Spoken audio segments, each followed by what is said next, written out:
ধরুন ফেসবুকে একটা সুন্দরী মেয়ের সঙ্গে আপনার আলাপ হলো, আপনি সেজেগুজে দেখা করতে গেলেন মেয়েটার সঙ্গে, কিন্তু তারপরের দিন আপনার বাড়ির লোক আপনাকে খুঁজে পেল একটা সুটকেসের মধ্যে পিস পিস করে কাটা অবস্থায়। হ্যাঁ, যে মেয়েটা আপনাকে ডেটে ডেকেছিল সেই মেয়েটাই আপনাকে শ্বাসরোধ করে খুন করে তারপর পিস পিস করে কেটে এইভাবে ফেলে দিয়ে গেছে রাস্তায়। ঘটনার বিবরণ শুনে গায়ে কাঁটা দিয়ে উঠলো নিশ্চয়ই। হ্যাঁ, ঠিক এভাবেই একটা নিরীহ ছেলেকে ডেটে ডেকে তাকে খুন করেছিল 27 বছর বয়সী প্রিয়া শেঠ। ভারতবর্ষের বুকে ঘটা এই খুনের ঘটনাটার নৃশংসতা দেখে খোদ পুলিশও ঘাবড়ে গেছিল। প্রাথমিকভাবে কেউ ভাবতেই পারেনি যে অমন নিরীহ দেখতে একটা মেয়ে এমন বীভৎসভাবে কাউকে মারতে পারে, কিন্তু আচমকা একটা মেয়ে এমন নৃশংস কাজ করলো কেন? আর কেনই বা নিজের নকল নাম নিয়ে ছেলেটা দেখা করতে গিয়েছিল মেয়েটার সঙ্গে? নমস্কার, আমি সুজয় নীল। আজকালকার এই সোশ্যাল মিডিয়ার যুগে বেশিরভাগ ক্ষেত্রেই আমরা অনলাইনে বন্ধুত্ব গড়ে তুলি।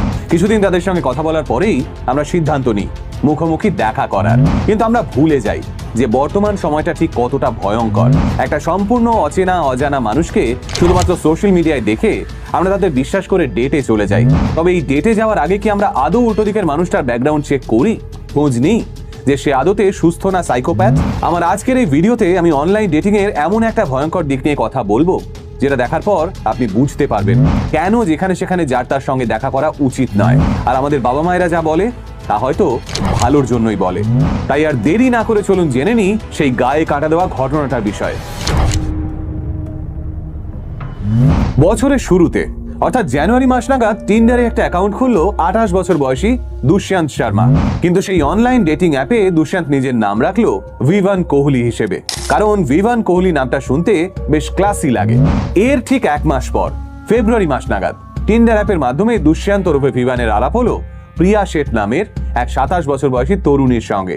দুষ্যন্ত প্রিয়াকে নিজের বিষয়ে বানিয়ে বানিয়ে বলতে লাগলো।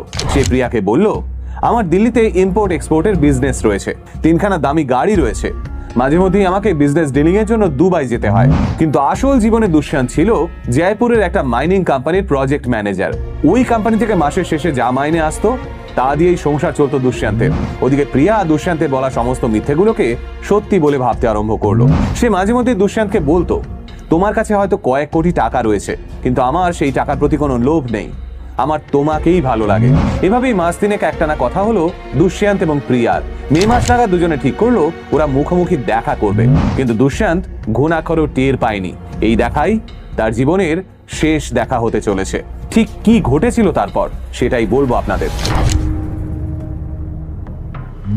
মুখোমুখি দেখা করার প্ল্যানিং অনুযায়ী 2রা মে তারিখে সন্ধ্যে 7টা নাগাদ নিজের বাড়ি থেকে বাবার মারুতি অল্টো গাড়িতে চেপে বের হলো দুষ্যন্ত। বাড়িতে বলে গেল 1 ঘন্টার মধ্যে ফিরে আসবে।